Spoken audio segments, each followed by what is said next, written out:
नमस्कार दोस्तों, आप सभी का एक बार फिर से स्वागत है हमारे चैनल दुर्गा भक्ति मार्ग में। आज मैं आप सभी को सुनाऊंगी माता अन्नपूर्णा की कथा। एक समय की बात है, काशी में धनंजय नाम का एक व्यक्ति रहता था। उसकी पत्नी का नाम सुलक्षणा था। धनंजय को अन्य सभी प्रकार के सुख प्राप्त थे, केवल निर्धनता ही उसके दुख का कारण थी। यह दुख उसे हर समय सताता रहता था।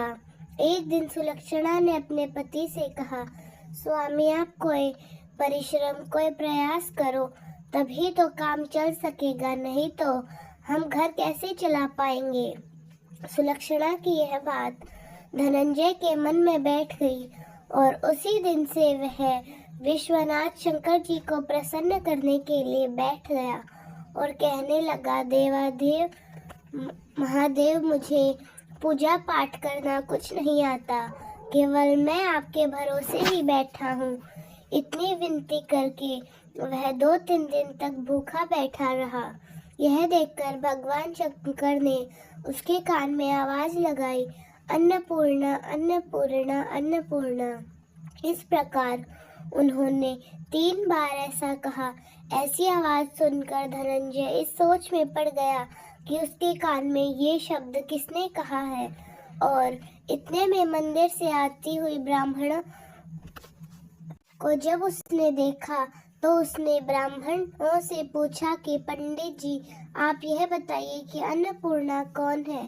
ब्राह्मण ने कहा, तू अन्न छोड़कर बैठा है ना, इसलिए तुझे यह बात तेरे मन में आ रही है। जा घर जा और अन्न ग्रहण कर ले। धनंजय अपने घर आया और अपने पत्नी को सारी बात बताई।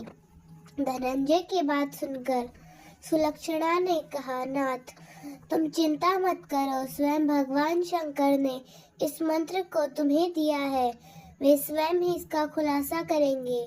आप जाकर उनकी आराधना करो। उसकी पत्नी की बात मानकर धनंजय फिर जैसा का तैसा पूजा करने बैठ गया। रात में उसे शंकर जी ने आज्ञा दी तो पूर्व दिशा में जा। भगवान शंकर की आज्ञा पाकर तो धनंजय पूर्व दिशा में चलता गया और अन्नपूर्णा नाम का जाप करता गया। रास्ते में फल खाता और झरनों से पानी पीता। इस प्रकार वह कितने ही दिनों तक चलता गया। चलते चलते उसने चांदी सी चमकती शोभा देखी, सुंदर सरोवर देखा। उसके किनारे कितनी ही अप्सराएं झुंड बनाकर बैठी थी। उसमें से एक कथा कह रही थी और बाकी सब माँ अन्नपूर्णा बार बार बोल रही थी।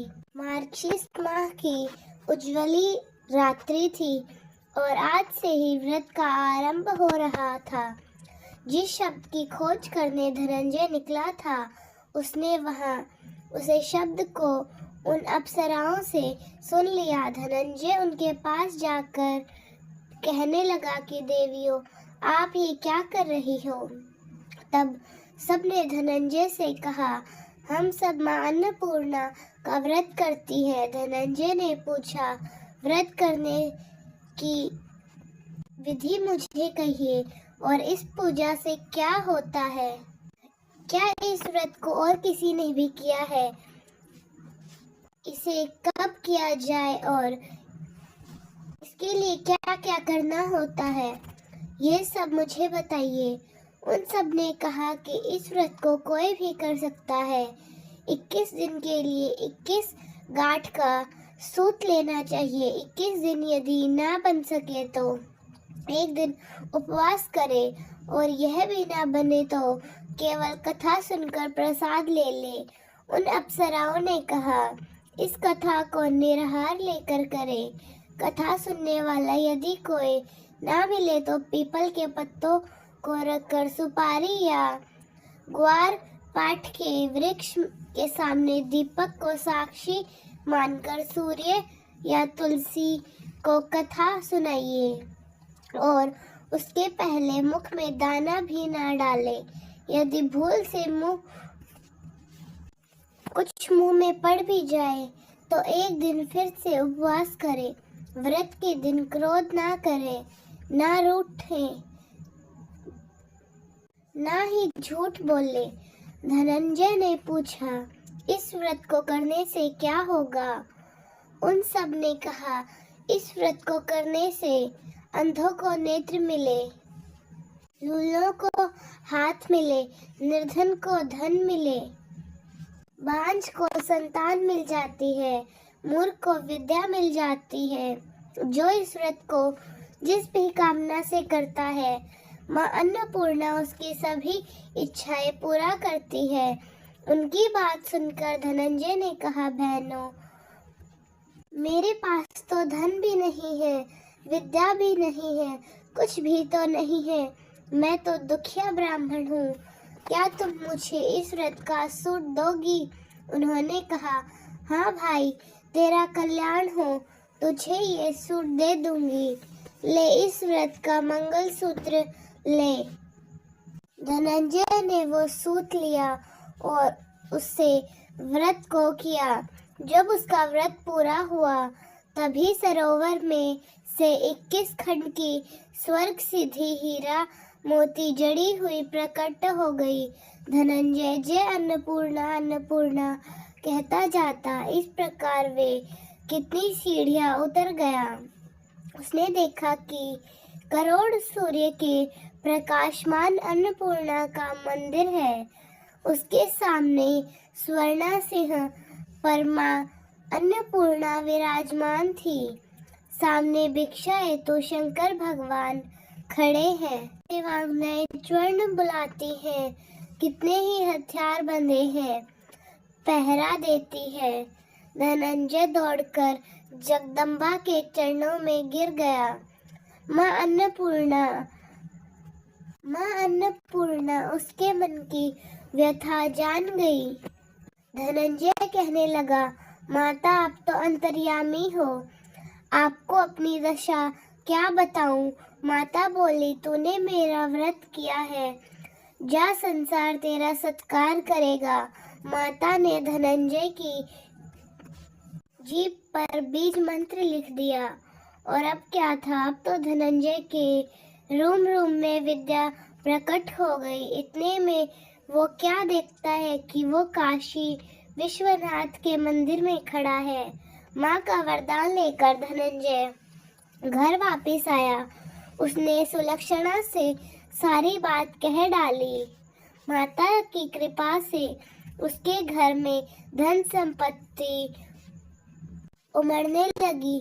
छोटा सा घर कई गुना बड़ा हो गया। जैसे शहर के छाते में मक्खियाँ जमा हो जाती हैं, उसी प्रकार अनेक सेठ संबंधी आकर उसकी तारीफ करने लगे।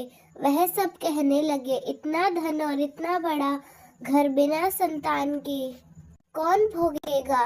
सुलक्षणा से तुम्हें कोई संतान नहीं है, इसलिए तुम दूसरा विवाह करो। अनिच्छा होते हुए भी धनंजय को दूसरा विवाह करना पड़ा। सती सुलक्षणा को सौतन का दुख उठाना पड़ा। इस प्रकार कई दिन बीतते गए और फिर मार्गशीर्ष माह आया और नए बंधन से बंधे पति से सुलक्षणा ने कहा कि हम व्रत के प्रभाव से सुखी हुए हैं, इस कारण यह व्रत हमें छोड़ना नहीं चाहिए। यह माता का आशीर्वाद है जो हम इतने संपन्न और सुखी हैं। सुलक्षणा की बात सुनकर धनंजय उसके घर गया और व्रत करने बैठ गया। नहीं, बहू को इस व्रत की खबर नहीं थी। वह धनंजय के आने की राह देख रही थी। दिन बीतते गए और उनका व्रत पूरा होने में केवल 3 दिन बाकी थे, लेकिन नहीं, बहू को खबर मिल गई कि धनंजय सुलक्षणा के घर है। उसके मन में ईर्ष्या की ज्वाला दह गई। वो तुरंत सुलक्षणा के घर जा पहुंची। उसने वहां भड़क मचा दी। वो धनंजय को वहां से अपने साथ लेकर आई। बहू के साथ जाकर धनंजय को थोड़ी देर में नींद आ गई। इसी समय नहीं, बहू ने उसका व्रत का सूप तोड़कर आग में फेंक दिया। अब तो माता जी का गुस्सा जाग गया। घर में अचानक आग लग गई और सब जलकर राख हो गया। सुलक्षणा को जब यह पता चला तो वह सब जान गई और पति को अपने घर ले आई। नई बहू रूठकर अपने पिता के घर जा बैठी। पति को अपना परमेश्वर मानने वाली सुलक्षणा ने कहा, नाथ को घबराना नहीं, माता की कृपा अलौकिक है, पर माता को माता नहीं होती। अब आप श्रद्धा और भक्ति से उनकी आराधना वापस शुरू करो, वो जरूर हमारा कल्याण करेगी। धनंजय फिर माता के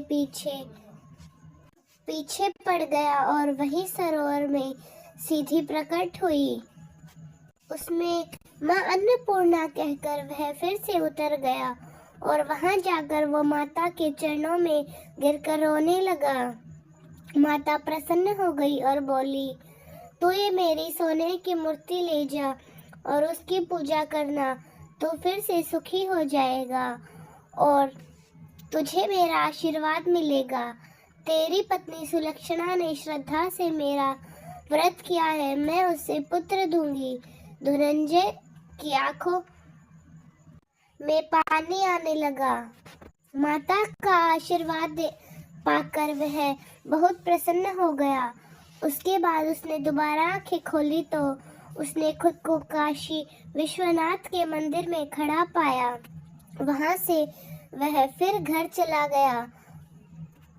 फिर वह अपने घर आ गया। उधर सुलक्षणा के दिन चढ़ गए और 9वां महीना पूरा होते ही उसे पुत्र की प्राप्ति हुई। गांव में आश्चर्य की लहर दौड़ गई। अब उसे गांव में सभी माता को मानने लगे। इस प्रकार धनंजय, सुलक्षणा और उसका पुत्र माता जी की कृपा से आनंद से रहने लगे। माता, जैसे आपने धनंजय के घर के भंडार भरे, वैसे सबके भरना। तो दोस्तों, कैसी लगी आपको हमारी आज की कहानी? कमेंट्स में जरूर बताएं। धन्यवाद।